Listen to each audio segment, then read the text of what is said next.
పక్కన ఇళ్ల మీద దాడులు జరుగుతున్నాయి, వ్యాపారాల మీద దాడులు జరుగుతున్నాయి, రోడ్ల మీద దాడులు జరుగుతున్నాయి, ఆయుధ కేంద్రాలు ధ్వంసమైతే దానివల్ల పెను విస్ఫోటనం జరుగుతోంది.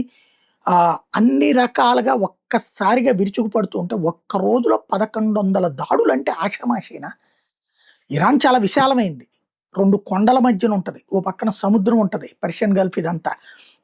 అందువలన కొంత సెక్యూరిటీ ఉంది.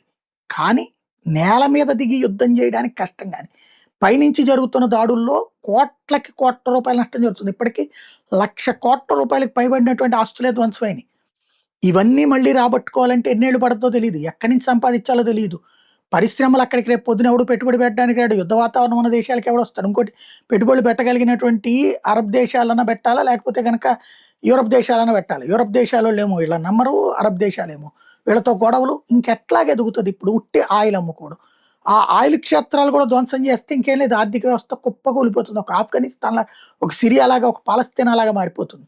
ఏం చేయాలో అర్థం కాక తలలు పట్టుకుంటూ, తెర ముందు గంభీరమైన ప్రకటనలు చేస్తూ, తెర వెనకాల మాత్రం చర్చల ప్రయత్నాలు చేస్తోంది ఇరాన్ అన్నటువంటిదే నిపుణులు చెప్తున్నమాట.